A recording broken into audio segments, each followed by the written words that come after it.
Cuando fueres a la casa de Dios, guarda tu pie y acércate más para oír que para ofrecer el sacrificio de los necios, porque no saben que hacen mal. No te des prisa con tu boca, ni tu corazón se apresure a proferir palabra delante de Dios, porque Dios está en el cielo y tú sobre la tierra, por tanto sean pocas tus palabras. Porque de la mucha ocupación viene el sueño, y de la multitud de las palabras la voz del necio.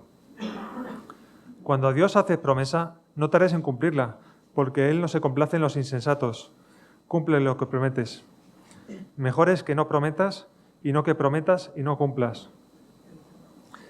No dejes que tu boca te haga pecar, ni digas delante del ángel que fue ignorancia. ¿Por qué harás que Dios se enoje a causa de tu voz y que destruya la obra de tus manos? Donde abundan los sueños, también abundan las vanidades y las muchas palabras, mas tú teme a Dios. Si opresión de pobres y perversión de derecho y de justicia vieres en la provincia, no te maravilles de ello, porque sobre el alto vigila otro más alto, y uno más alto está sobre ellos. Además, el provecho de la tierra es para todos, el rey mismo está sujeto a los campos. El que ama el dinero no se saciará de dinero, y el que ama el mucho tener no sacará fruto. También esto es vanidad. Cuando aumentan los bienes, también aumentan los que los consumen. ¿Qué bien pues tendrá su dueño sin verlos con sus ojos? Dulce es el sueño del trabajador. Coma mucho, coma poco. Pero al rico no le deja dormir la abundancia. Hay un mal doloroso que he visto debajo del sol, las riquezas guardadas por sus dueños para su mal, las cuales se pierden en malas ocupaciones, y a los hijos que engendraron nada les queda en la mano. Como salió del vientre de su madre desnudo, así vuelve, yéndose tal como vino, y nada tiene de su trabajo para llevar en su mano.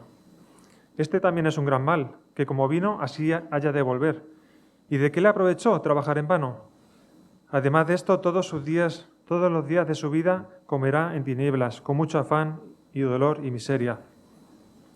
He aquí, pues, el bien que yo he visto, que lo bueno es comer y beber y gozar uno del bien de todo su trabajo con que se fatiga debajo del sol, todos los días de su vida que Dios le ha dado, porque esta es su parte.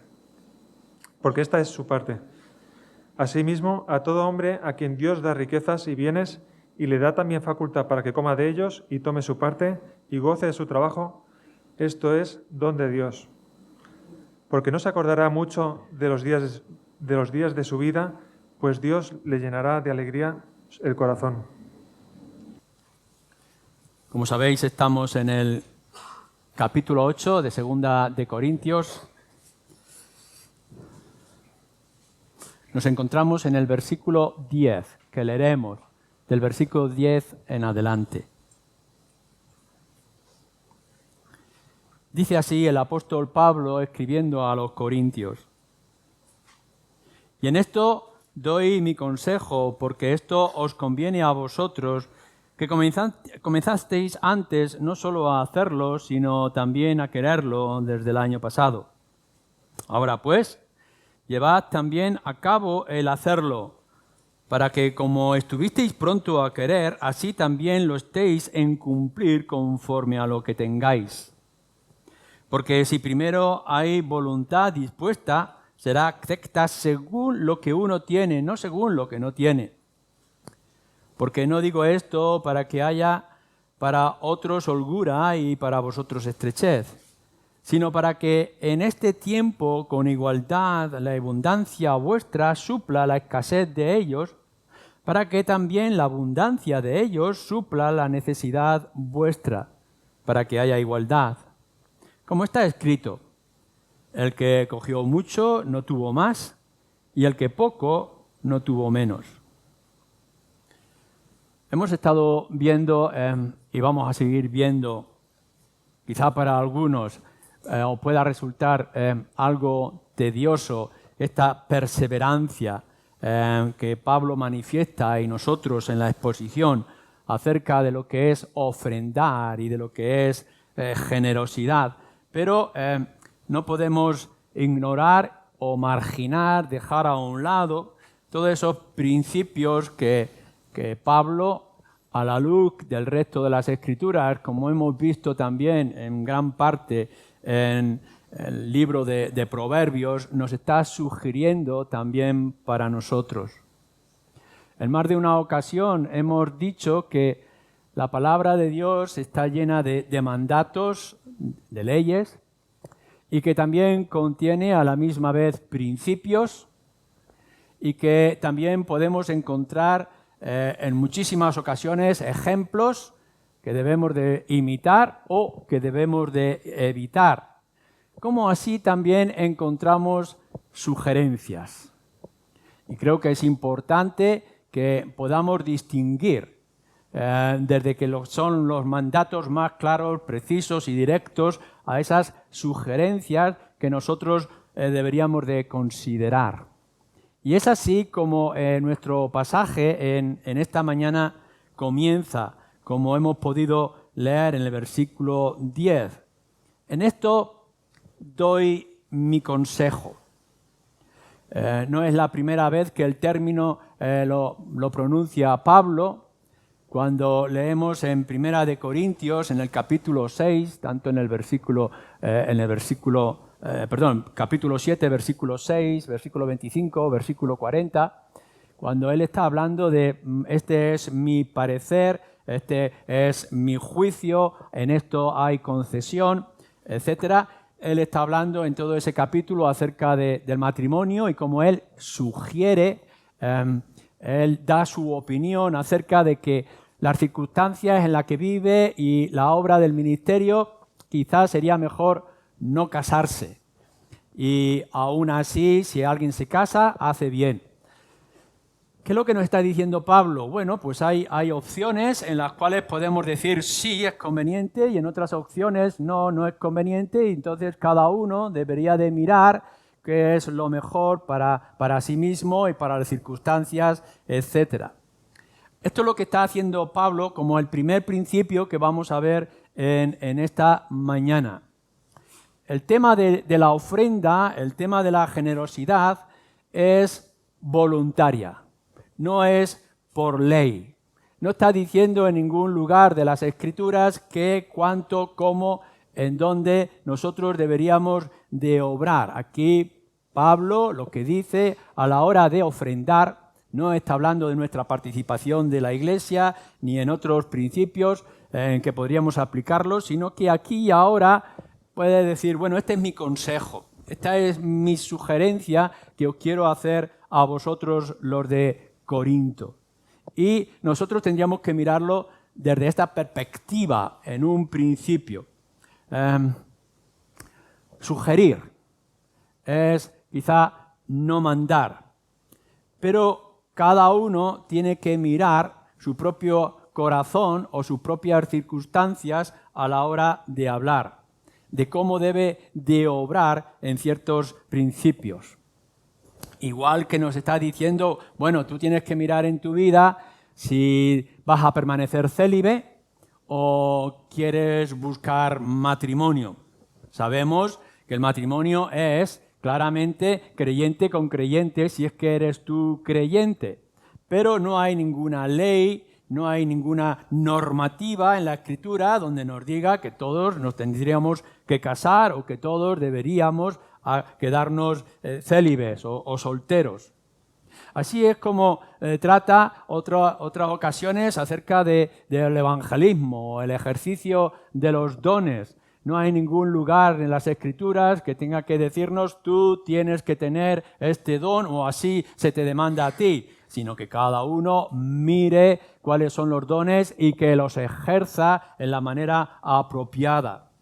O acerca de ciertos pasajes, el uso de las Escrituras. Sabemos que la Escritura es inspirada por Dios, pero nosotros tendremos que ver en qué momento es adecuado callar o hablar, en cómo nosotros deberíamos de actuar a nivel personal, por ejemplo, en un culto como este.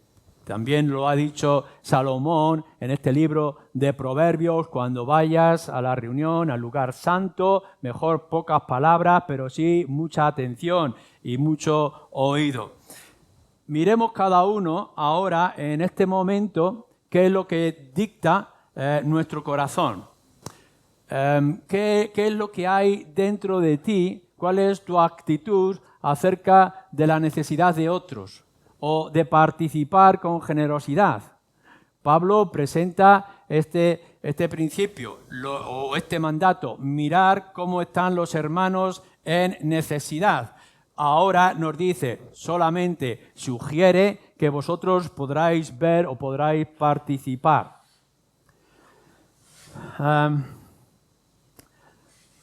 Quizá ha habido un problema que se pueda extender en el mundo evangélico y en el mundo cristiano acerca de la gente o algunas personas que están en necesidad, que creen con el derecho de exigir a los que tienen para que provean. El necesitado no tiene el derecho a exigir a nadie que le dé o que le provea. La justicia, las leyes, las normas, no estamos hablando de aquí de la injusticia social en la que estamos viviendo, pero nadie puede venir a exigir a alguien que tiene que le dé. Todo lo contrario, Pablo lo deja muy claro. El que no quiere trabajar, que no coma. Así que si hay gente que pueda estar pensando, bueno, yo no trabajo, no quiero trabajar, no me conviene trabajar, me es inadecuado en este momento, no, pero ahí están los evangélicos que tienen la obligación de dar. No, esto no lo dicen las Escrituras. Por tanto, nuestro principio de que quizás sería mejor que obráramos, que actuáramos, que fuéramos generosos, que repartiéramos nuestra riqueza, no es una obligación en la que nos encontremos. Cuando encontramos en el principio de la iglesia a Ananías y Safira, vieron que los creyentes estaban compartiendo su riqueza, sus tierras, etc. Ellos quisieron imitar, aparentar, pero escondieron una parte. Pedro, cuando se dirige a ellos y los condena, les dice de manera clara, esto es tuyo, no tenías por qué repartirlo. Pero a la hora de querer hacerlo, no engañes. Esto es lo que nosotros tendremos que mirar con respecto a lo que tenemos, lo mucho, lo poco que nosotros tenemos, lo que tú tienes. No vas a encontrar ningún principio que te obligue a dejar tu cama, tu casa, tus posesiones. No estás obligado a hacerlo. Ahora bien, lo que Pablo está haciendo no es dirigirse aquí a la ley, sino dirigirse a tu corazón.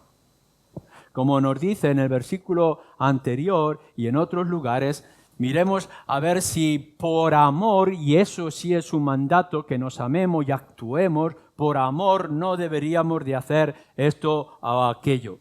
La ley moral interna que debe mover el corazón de cada uno. Y sabemos que la ley moral se cumple con el amor. El cumplimiento de la ley, nos dice, es el amor. Si queremos cumplir con todas las demandas de la ley, tendremos que mirar lo que hay en nuestro corazón acerca del amor. Allí encontraremos las prioridades. Una prioridad de cada uno de nosotros, los creyentes que quieren cumplir la ley por medio del amor, es en primer lugar su propia familia, que puedan proveer para sus padres, para sus hijos. Pero también están en segundo lugar la familia de la fe, y que lo tenga que mirar con los ojos desde lo profundo de su corazón y que tenga que ver las motivaciones que le pueden mover a actuar o a no actuar con generosidad en esos casos y en esas necesidades. Pero que incluso nos dice, en tercer lugar, que tengamos que ver las necesidades que hay a nuestro alrededor porque no debemos cerrar nuestros ojos. Cuando podemos ver en la iglesia de Corinto que se le está presentando la necesidad de Jerusalén, Pablo le está diciendo, no voy a mandar nada, no estoy demandando nada de vosotros, simplemente que miréis. Si habéis hecho un pacto, que ahora lo miraremos, si os habéis comprometido a algo, entonces cumplirlo. Permitirme entonces que en esta mañana yo pueda dirigirme a cada uno de vosotros en vuestro corazón, como creyente que eres. Después de haber visto lo que ya hemos visto acerca de cómo nuestro Señor Jesús se desprende de todo para que de su pobreza nosotros fuéramos enriquecidos con esta salvación eterna y gloriosa, puedas mirar si hay generosidad suficiente para poder actuar en aquellos casos que te duelen cuando los miras y los observas. Y entonces, si te duele, si sabes que eso está bien, actúa. Porque nos dice también Santiago que el que sabe hacer lo bueno y no lo hace, entonces para él le es pecado. Miremos, por tanto, como creyentes en nuestra vida en general, personal, como familia, en nuestras circunstancias, en nuestro contexto, en nuestra cuenta bancaria, en todo lo que nosotros podamos ver y ofrecer con nuestro tiempo y nuestro afecto, qué es lo que podemos dar y cómo debiéramos de hacerlo, sin que nadie tenga que venir a decirte haz esto en concreto o aquello otro. Y así encontraremos muchos principios en las Escrituras. ¿Sabéis que hay un grave peligro en los creyentes? Que podamos quedarnos estáticos y quietos, insensibles, como esperando que alguien venga y que nos diga que tenemos que hacer esto de esta manera y en este momento. No tienes por qué estar esperando a que yo o alguien te diga algo concreto, como si fuera un mandato de parte de las Escrituras, sino que tú mismo, delante del Señor, puedas poner tu corazón delante de Él y que tu corazón sea el que te hable y que tú puedas ver las motivaciones de ese corazón tuyo. Pero hay un segundo principio. Fijaros también lo que nos está diciendo. Vuelvo al versículo 10. Y en esto doy mi consejo porque esto os conviene a vosotros. Pablo va a estar dando un consejo no porque le convenga en primer lugar a la iglesia de Jerusalén, que le conviene. Jerusalén, los hermanos allí, por las diferentes circunstancias que hemos comentado, crecimiento extenso de los creyentes, las necesidades de hambruna que habían aparecido, crisis económica, política, social, etcétera, que estaba surgiendo, estaba allí en Jerusalén. Les convenía que la iglesia de Occidente o que iglesias de Macedonia o como ahora de Corinto pudieran mandar ofrendas a los hermanos. Pero Pablo en este versículo 10 no está diciendo yo esto lo voy a decir o lo voy a sugerir porque les conviene a ellos, porque lo necesitan, que lo necesitan, sino que Pablo está haciendo un matiz que creo que es importante. Os conviene a vosotros. Yo voy a dar una sugerencia, os sugiero, doy mi opinión en este asunto, mi parecer, porque esto os va a convenir a vosotros mismos. Si vais al libro de Proverbios, en el capítulo 19, dice, versículo 17, que Dios devuelve al que da al pobre. Esto nos conviene. Entonces hay como una actitud egoísta, entre comillas. Lo que nos está diciendo Salomón es, cuando tú das al pobre, puedes tener en cuenta que Dios devuelve al que da, cuando da al pobre. O nos dice nuestro Señor Jesucristo en el Evangelio de Mateo, capítulo 10, versículo 42, que aquellos que dan a uno de esos pequeños no perderá su recompensa. Tengámoslo en cuenta. Claro que nuestro corazón se mueve por sentimientos de afecto a aquellos que están pasando necesidades. Pero Pablo aquí está diciendo, bueno, no solamente vas a hacer un bien a ellos, sino que te estás haciendo un bien a ti mismo. Porque el dar con generosidad tiene unos intereses positivos para ti. No tanto que el Señor va a aumentar tu cuenta bancaria, sino que va a aumentar sus bendiciones en tu vida en diferentes aspectos. O cuando el apóstol Pablo, escribiendo a Timoteo y haciendo una sugerencia para los ricos, les dice, bueno, que los ricos en su riqueza sean ricos en buenas obras.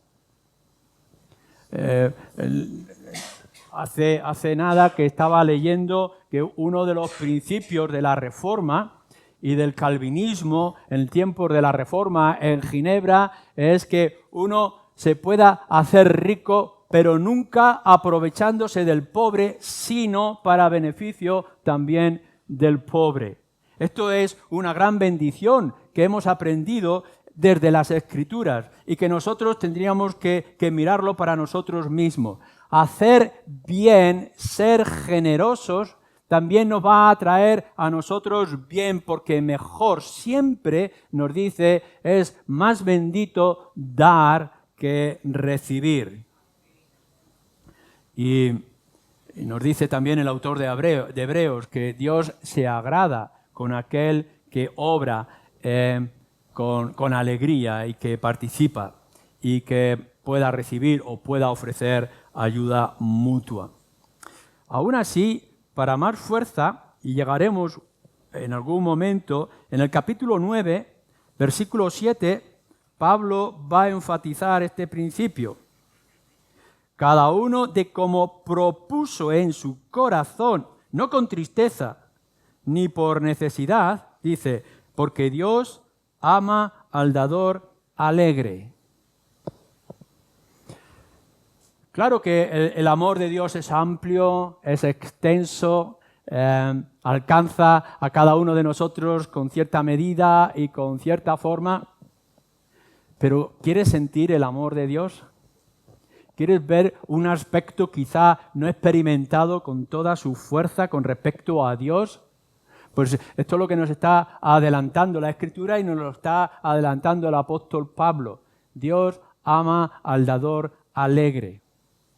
Por tanto, el segundo principio que nosotros podemos señalar y considerar en esta mañana es que cuando tú estás obrando generosamente con el necesitado, con el pobre o con aquellos principios que tú has visto y has mostrado en tu propio corazón, tienes que saber que esto no pasa desapercibido para Dios y que por tanto Él va a actuar de una manera especial e íntima para contigo. Busca la paz con el Señor. Busca tener una buena comunión. Que puedas acostarte y puedas levantarte y puedas trabajar cada día de tu vida actuando para la gloria de Dios, pero sabiendo que un corazón generoso, no porque te obligan, no porque la ley te lo señala, sino porque tu corazón te impulsa y lo haces con gozo y con alegría, traerá bienestar, afecto de parte de nuestro Dios. Hay un tercer principio que desgranamos de estos versículos. Y aquí sí hay una advertencia o una exhortación unida a lo que está diciendo. Y en esto doy mi consejo porque esto os conviene a vosotros. Que comenzasteis antes, hace un año nos dice, no solo a hacerlo, sino también a quererlo. Ahora pues, llevad también a cabo el hacerlo para que, como estuvisteis pronto a querer, así también lo estéis en cumplir conforme a lo que tengáis. En otras palabras, las buenas intenciones que nosotros podamos tener en todos esos asuntos que nos mueven o se mueven a nuestro alrededor, las buenas intenciones no bastan. Ya conocemos la mayoría de nosotros el dicho que hay español, del dicho al hecho hay un buen trecho. Y en una gran mayoría de ocasiones en que nos sentimos emocionados o tocados en las membranas de nuestro ser, podemos tener el deseo de querer hacer o de participar de cierta manera. Y claro que sí, que nos conmueve en ese momento, pero cuando pasan las horas, el día o las circunstancias, entonces difuminamos ese deseo que desaparece en nuestras memorias. Estamos muy dispuestos en cierto momento, pero después no hay voluntad dispuesta. Pablo le está diciendo a los corintios, bueno, hace un año, como un año más o menos, dice Pablo, tuviste la predisposición, estabais dispuestos para poder colaborar y ayudar a los hermanos. Pablo está presentando el Evangelio, Primera de Corintios, presenta el Evangelio, no solamente creer en el Señor Jesucristo y ya está, no hagáis nada más. Cuando presenta el Evangelio, Cristo y solamente Cristo y el crucificado, trae una serie de doctrinas, compromisos, etc. Y los creyentes en ese momento pudieron sentir el deseo de queremos colaborar ante estas necesidades.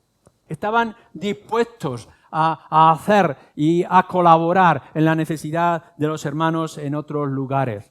Pero ha pasado un año y parece que por las circunstancias, los problemas, las tensiones, ya sabéis que Pablo tiene que escribir una y otra carta y tiene que mandar a Timoteo para corregir ciertos de excesos o defectos dentro de la iglesia. Hay tantos asuntos que estaban preocupando a los hermanos de Corinto que ese compromiso que habían adquirido para poder ayudar a los hermanos en Jerusalén se había quedado al margen. Y Pablo ahora les está escribiendo y les dice, bueno, aquello que tan pronto y tan rápido habíais dispuesto para hacer, ahora que esa prontitud y esa disposición se vea en la acción. Habían dejado aparcado su propósito y Pablo ahora le está diciendo posponerlo en obra. Porque es que en muchas de nuestras circunstancias de la vida esto nos ocurre. Estamos muy dispuestos en cierto momento, pero después algo lo atasca y lo deja aparcado o incluso llega a desaparecer. La falta de perseverancia, de cumplir nuestros propósitos, pueden ser razonables y lógicos. Uno puede estar dispuesto a hacer algo y a mitad del camino se paraliza, enferma o se muere o puede ocurrir cualquier cosa. Hay impedimentos naturales. Pero Pablo no está refiriéndose aquí a circunstancias físicas o claras que impedían realmente a cumplir lo que se habían comprometido. En general, la falta de perseverancia con nuestro compromiso es por otras razones, aparte de los impedimentos reales.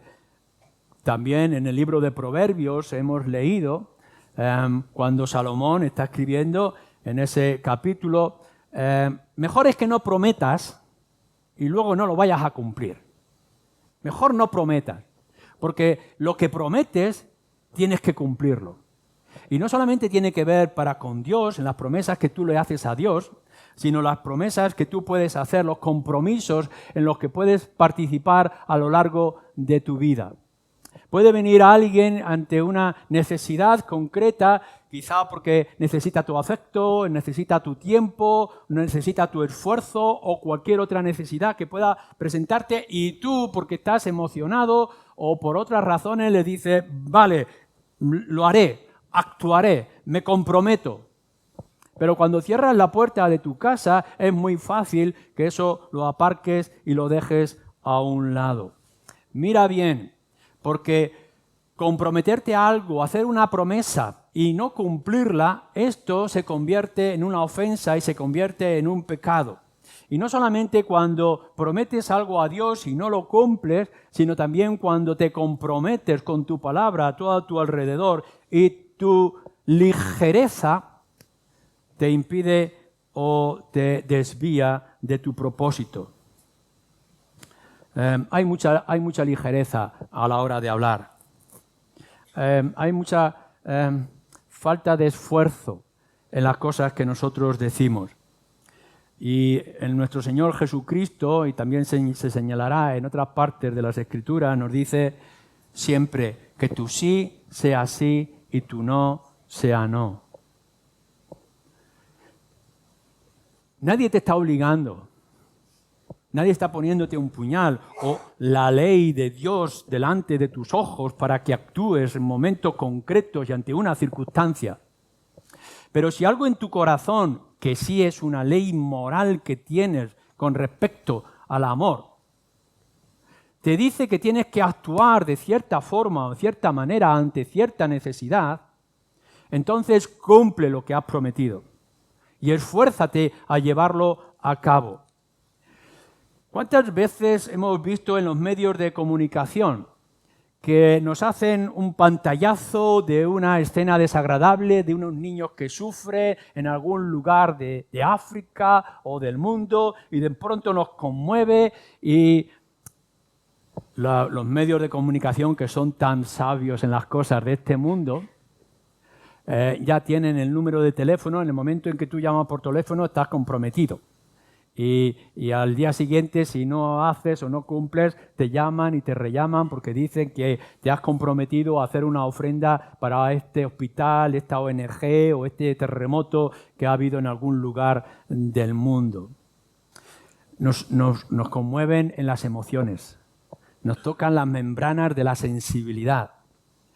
Si nosotros fuéramos a esas técnicas y que pudiéramos hacer algo emocionante, sugerente, con cierta actitud, con emociones, y pudiéramos traernos aquí a alguien que llorara amargamente y que pudiera mostrar dolor profundo, la mayoría de nosotros, si no todos, seríamos sensibilizados. Y la mayoría de nosotros estaríamos dispuestos. Pero yo os diría, no os preocupéis, porque en cuanto salgáis por la puerta vais a poner la tele y vais a estar escuchando la competición de tenis tan importante que hay hoy y enseguida vais a ver otros anuncios que dicen ahórrate para comprarte un televisor más grande. Así que eso lo vais a difuminar.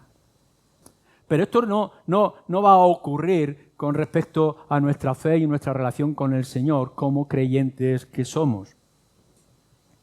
No nos podemos dejar, no nos tenemos que dejar llevar por las emociones si no vamos a cumplir lo que hemos prometido o hemos sentido en nuestro corazón, aun cuando sea en el silencio de nuestra intimidad.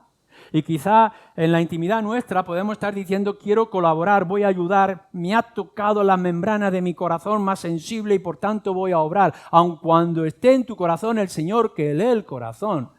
Tú mismo te estás comprometiendo. Así que ten cuidado, porque lo que tú prometes debes de cumplirlo.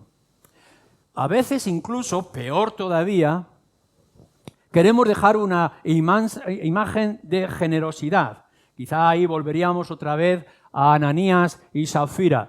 Todo el mundo está participando y está poniendo a los pies de los apóstoles su tierra para repartir a los que están necesitados. Y aquí Ananías y Zafira dice, nosotros también tenemos que dar una buena imagen dentro de lo que es la iglesia y por tanto también vamos a traer una parte diciendo que es el todo, pero nos vamos a guardar una parte. Y sabemos lo que le ocurre a Ananías y Zafira por su hipocresía y por intentar engañar al Espíritu. La falsa apariencia. Nosotros no tenemos que dar una imagen que no es real en nuestro corazón. Si eres generoso, ampliamente generoso, no hace falta que lo manifiestes con un cartel expuesto en tu camiseta. No hace falta que vayas diciendo por todos lados y en todo momento lo generoso que tú eres. Simplemente que el Señor vea que lo que tú te has comprometido a hacer, lo haces. Y lo haces para su gloria, y lo haces para el bien del otro, y lo haces para bien de ti mismo. No lo hagas por una apariencia, para engañar a los que están a tu alrededor, o creer que vas a alcanzar cierto nivel. Y nos dice, además, también con todo esto, relacionado a que te comprometas a lo que puedes, que nos dice que tienes que actuar. Fijaros el versículo 11. Ahora pues llevad también a cabo el hacerlo para que como estuvisteis pronto a querer, así también lo estéis en cumplir conforme a lo que tengáis. Conforme a lo que tú tienes, no lo que tenga el otro, sino lo que tienes tú, en lo que es tu capacidad. Pablo, la Escritura, nuestro Dios, no quiere tu pobreza, no te quiere dejar desnudo. No te quiere quitar todo para que otros tengan abundancia. No hay lugar en las Escrituras que podamos encontrar esto como no sea una disposición voluntaria de tu propio corazón. Dios juzga en cada uno de los casos con justo juicio. Y Dios bendice con todo aquello que nosotros podamos tener. En lo poco, en lo mucho que tú tienes, haz tus cálculos. Míralo. Comprométete a lo que tú puedes realizar. Podemos llegar a tener el peligro, tú y yo, cada uno de nosotros, de querer ser generosos con lo que no es tuyo y con lo que es del otro. Y lo que tendremos que mirar es qué es lo que tú tienes, qué es lo que tú puedes, ya sea la pobre viuda con sus 2 blancas o un rico fariseo con gran abundancia. Tendrás que mirar en tu propio corazón qué es lo que estás dispuesto a hacer y a obrar. No lo que imaginas, No te hagas imaginación de que si yo fuera rico podría dar grandes cantidades y podría actuar. No, Dios no te está diciendo te voy a hacer rico para que me des mucho, porque Dios no necesita esta actitud o este medio de corazón, sino que tú donde estás, con lo que tienes, versículo 11, con lo que tienes, haz tu plan según tu corazón para ser generoso ante esa situación en la que puedes haberte comprometido. Y no puedas exigirle a otro que actúe de la misma manera en la que tú estás actuando. Y que si tú te estás esforzando en dar 10, quieras exigir al que solamente puede dar 2, que también dé 10. Que cada uno mire el propósito y el esfuerzo o el deseo y la capacidad de su propio corazón. Así que las buenas intenciones no bastan. Haz que lo que está aquí y está aquí en tu corazón sea una realidad al extender tu mano. Cuarto principio que vemos en estas líneas, me dirijo al versículo 14, sino para que en este tiempo con igualdad la abundancia vuestra supla la escasez de ellos, para que también la abundancia de ellos supla la necesidad vuestra, para que haya igualdad. Para alcanzar una cierta igualdad o equilibrio. Este versículo es interesante lo que Pablo nos está diciendo como un principio para nosotros. Porque va a citar, para fortalecerlo, nos dice algo que ocurre en el Antiguo Testamento en el desierto. El pueblo se está quejando porque no tiene alimento como a él le gustaría, o el pan, y Dios dice, tendrás el maná del cielo, el pan del cielo que tendrás cada mañana al despertarte. Pero no cojas en grandes cantidades, no lo tienes que guardar. No seas ambicioso. Tú ve y toma todo aquello que te sea suficiente. Algunos coméis mucho, pues coger mucho. Otros coméis menos y vuestra familia es más pequeña, pues coger menos. Pero ni los que buscan mucho les va a sobrar, ni los que busquen poco les va a faltar. Porque Dios es el que provee con generosidad. Lo que está buscando es que todos tengan igualdad. No es que tengan identidad en todo igual. No está diciendo todos, la igualdad no está en que todos tengamos 1 o que todos tengamos 10. La igualdad es que todos tengamos lo que necesitamos. Y según nuestras circunstancias y en aquello en lo que nos estamos envolviendo, Dios proveerá según tu necesidad en ese momento y en esas circunstancias. Y lo que está buscando ahora en la iglesia y entre iglesias, el apóstol Pablo escribe, es un equilibrio, una igualdad. La abundancia de ellos será para vosotros un bien y vuestra abundancia será un bien para ellos. Pero entonces nosotros miramos y diciendo, ¿qué abundancia tiene Corinto y qué abundancia tiene Jerusalén? Y para ello tendríamos que ir también a Primera de Corintios, cuando él escribe, o lo dice también en Romanos, en otros lugares. Fijémonos que la abundancia en la que se han enriquecido los gentiles es la proclamación del Evangelio. Ese famoso concilio donde la iglesia de Jerusalén, todo reunido, dirigido por sus ancianos y por los apóstoles, pudo llegar y decir el Evangelio también para los gentiles. Nuestro Señor Jesús es judío, ha nacido bajo la ley judía, ha cumplido las demandas judías, las profecías del Antiguo Testamento, pero el mensaje es para todas las naciones. Y la iglesia de Jerusalén lo reconoció y así pudo enviar a misioneros desde allí para apoyar la iglesia de Antioquía y demás. La gran abundancia del conocimiento del Evangelio de Jerusalén enriqueció a los gentiles. Y Pablo va a escribir, bueno, pues ahora vuestra abundancia de riqueza material, porque os va bien con vuestros negocios y vuestro comercio, que haga también abundancia para los hermanos que han recibido. Igualdad, para que podamos estar en el mismo equilibrio. Aliviar a unos con la abundancia que tienen otros, sin tener que empobrecernos. Que podamos buscar que a nadie le falte lo justo o lo digno. Preocuparse más por el otro y preocuparte menos por ti.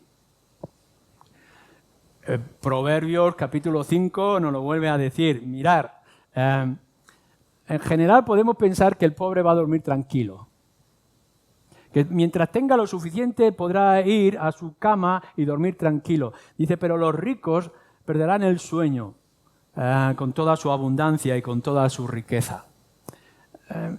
No penséis que el rico es más feliz que el pobre, porque la felicidad no se plasma en lo que uno tiene, sino en cómo usa lo que tiene y la sensibilidad que produce en su propia vida y en su propia persona. Como ya hemos dicho, hemos señalado antes, ser ricos para hacer buenas obras. ¿No piensas que el Señor te ha bendecido? Sea quien seas, donde estés, como te encuentres.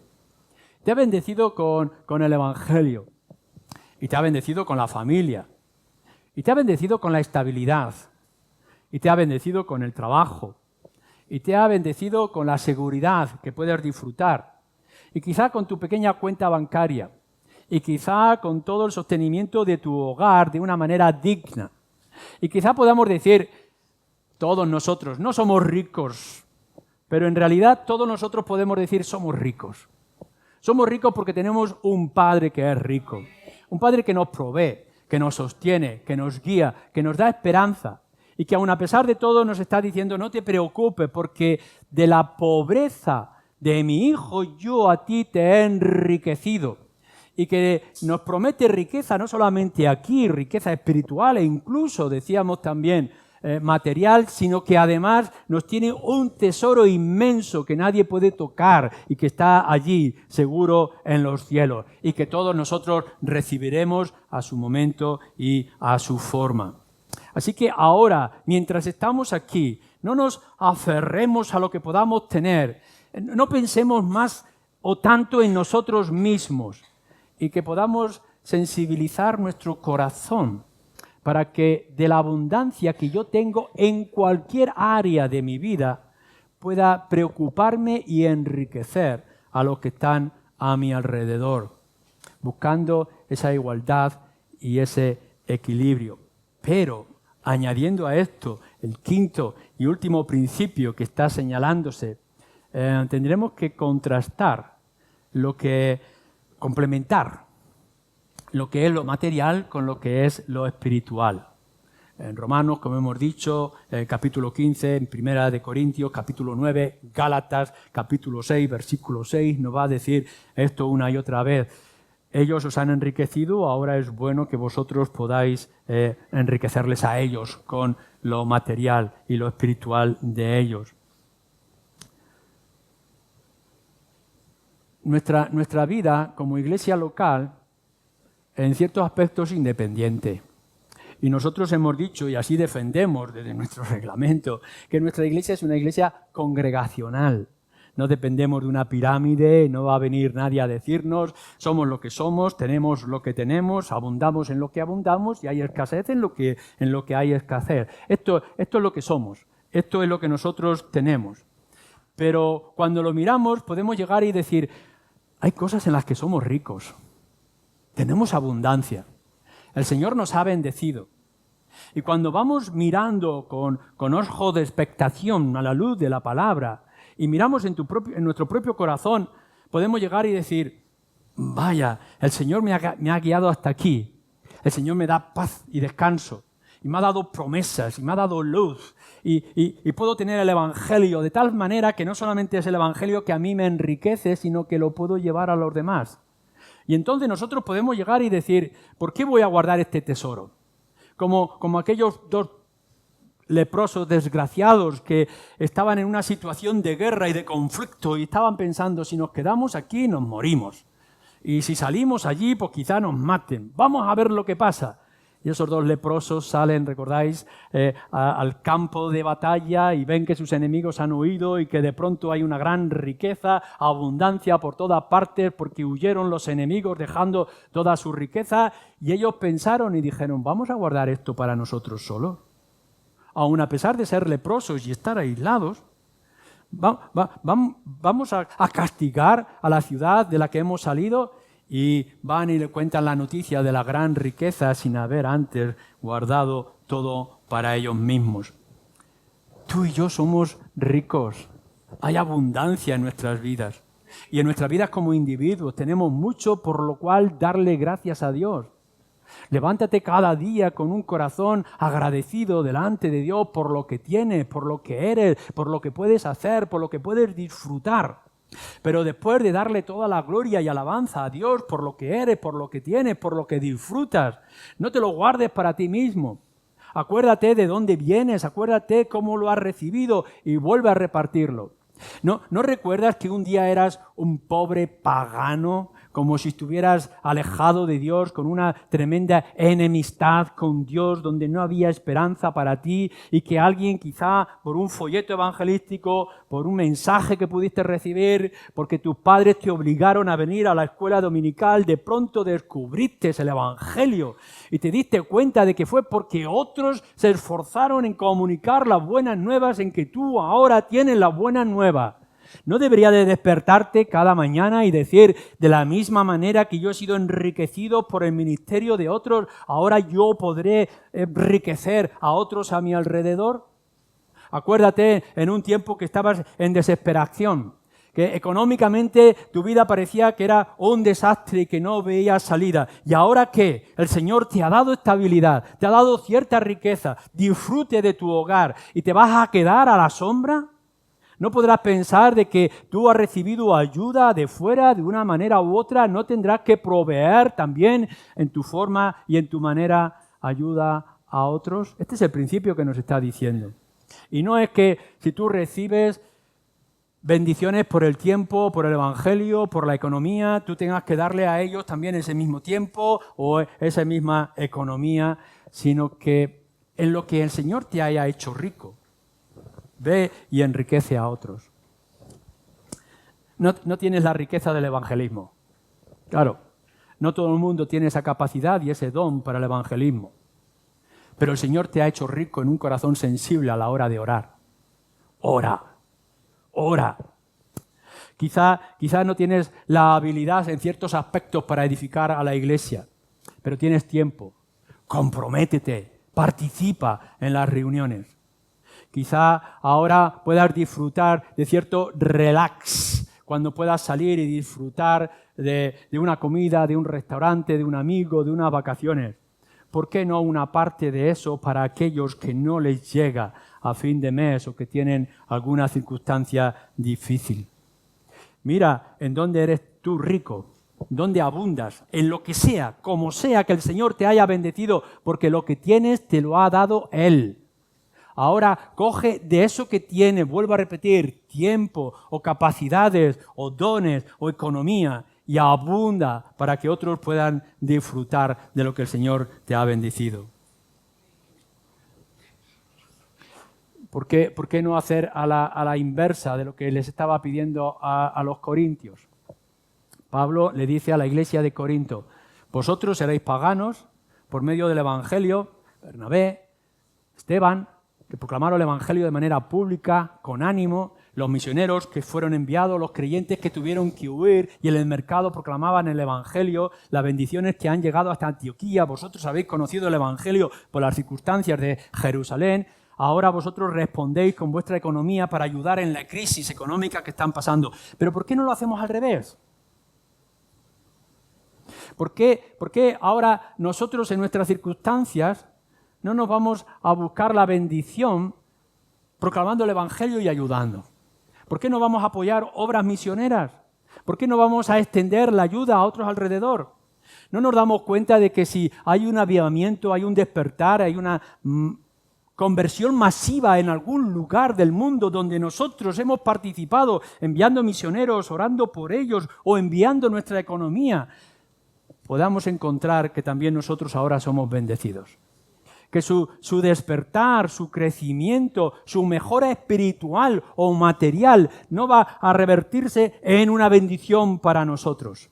A lo mejor lo que no podemos arrancar en esta tierra estéril y difícil, casi un desierto en el que estamos viviendo, vamos a participar en otros lugares donde la tierra ya está abonada y lista para que el Señor haga una gran obra y nosotros cuando llegue su momento podamos ser bendecidos por ello. Que nuestra abundancia material sirva para traer bendición espiritual en otros lugares, sea donde sea, para que sus bendiciones espirituales se reviertan en mayor bendición espiritual en nuestras vidas, para que podamos mejorar nuestra situación. Esto es la obra misionera, el poder compartir, que podamos aliviar las circunstancias de otros para que podamos aliviarnos de toda esta pobreza espiritual que a veces podemos estar experimentando a lo largo de nuestras vidas. Que todo lo que damos, como si cuando dice que lo echamos al río, pueda volver a nosotros con mayor abundancia. Pablo nos está dejando unos principios. Mejor, Pablo está usando unos principios en este contexto en particular que nosotros podríamos aplicar y deberíamos de aplicar en muchos otros contextos de nuestras vidas. ¿Pero por qué no en este? No, la Escritura no te obliga. Lo que te dice es que mires en tu corazón, pero que después de que mires en tu corazón, te comprometas, seas sensible y actúes. No lo dejes aparcado. No prometas y no cumplas. Promete lo que cumples. Porque el Señor dice, te va a bendecir. Eso va a traer bendición para tu propia vida y tu familia y tus circunstancias. Pero no solamente esto. Estamos colaborando juntos de una manera u otra, según lo que nosotros tenemos, para que el Evangelio, el reino de Dios, se extienda y alcance a muchos, en muchos lugares, de muchas formas. Que el Señor nos bendiga a cada uno de nosotros, como Él quiere, cuando Él quiere, para que nosotros podamos ser bendición a otros muchos, como Él quiere, donde Él quiere. Amén.